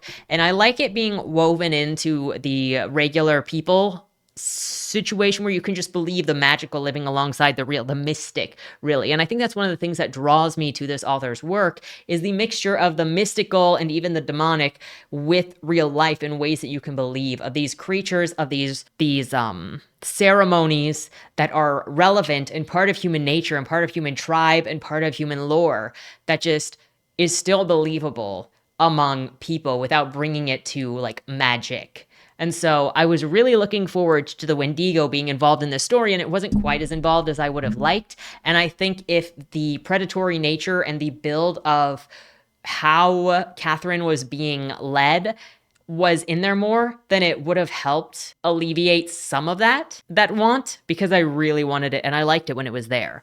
When it gets to Princess, I guess I was really on point when I mentioned the voices with Ryan Reynolds. But the dog felt like a function. Again, she didn't feel like she really needed to be there, other than she gave Catherine someone to talk to that showed just how lonely she was. And then she was also a red herring. I feel like she was also put in there to make you worry if the dog was going to be eaten, because that's a horror trope. Now, I don't know if that's true, but I don't really think that Princess did anything, and I could have more or less let it go, but I think the mention of dropping her off at a kennel and then picking her up again kind of really just felt like the book was trying to trick me, because there was no reason. She could have just left the dog there and then come back. And then later in the story, when she's like, BT dubs, princess is fake, we would have been like, oh, that's why she didn't drop her at a kennel and she just got left in her house. Because otherwise it just felt like it was trying too hard to trick you of the functionality of the dog. Especially when you have like the guy that intruded also like interacted with the dog somehow. The biggest struggle that I think this book had was the lack of reaction from the situations that the characters had. And it wasn't just Catherine. I could at least believe Catherine and Robert not really responding to external stimuli as much. Normal. If it was predator, I would expect them to still respond to predatory stimuli. But regular stuff, I could see them responding less as they became more animalistic and then only responding to instincts. However, everybody kind of had that, where it was like Dr. Seymour didn't respond, and Stacy didn't respond to situations, and Greg didn't respond to situations, and when there should have been tension and power struggling, and these scenes were so ripe for those power struggles and those back and forth conflicts, it kind of just ended them and then picked them up later when the tension had dropped and there wasn't any like argument. And you can have your characters argue and conflict and make somebody submit to you, and that shows the changes and the character dynamics and the way that time is changing with them. And I wish that this story did more of that. Even having Dr. Seymour after she gets back from Seattle going, "You've changed," and Catherine goes, "And you're going to have to trust me now, aren't you?" Just to show that predator who's coming into her own, who has that confidence, and as she's losing herself. And then, she gets to where she has to eat a human after hunting a person with Robert, and she's disgusted by what she's become. There are all those things. And that could even be a good reason why she seeks out Sebastian, because she wants to get out of this, and she made a grave mistake. And it's like she is going to die or they're going to die, and she doesn't know how to fight the nature. So there is so much to play with. And I think it's all of these things that in part make me so interested and so invested and so just into this author's creativity. Ultimately, I'm very interested in what is going to happen in the next books and where this author goes from here. And I'm very interested in the development of this author. Though, like I said, I want to see all of the authors I talk about on this channel become better, find their voice, find their pacing, and be very proud of what they do. I think I saw the same struggles with characterization and development in this book as I saw in others than characterization in the conflict. So I hope that in the next book, I'm looking forward to reading the next book, which is The Dark Creator, and then the one after that, which is The Dark Butler. With that said, let me know what your thoughts are. Have you read this book? Will you read this book? Looking forward to your thoughts in the comments down below. Have a great weekend, and don't die. Was that Wayland Cross in the trunk? Do you know, or is that something that's still being figured out? The person in the trunk was not Wayland Cross. Is he in trouble? We don't know who did it, but as the owner of the car, the longer he's missing, the worse it looks for him. Cross isn't a killer. For the last couple of years, the average number of murders in Baltimore has been over 300, and it's been going up. Mind you, that's only whatever the badges count as official murder, and believe me, there are people that don't count when they die. Wayland? If you're down here, tell me. I'm not talking to the badges, I've been looking for you. They found a body in your trunk. Why? Did you do that? To the left, plain black letters read along the wall. You walked in the corridor. Once that ends, you chose the dark is on the right. My vision goes blurry, flickers black and black and black for longer intervals until I can't see anything at all. I'm not screaming anymore, but my voice echoes back to me. Where the hell am I? You're dead, Josephine. Even smart people do stupid shit sometimes, right?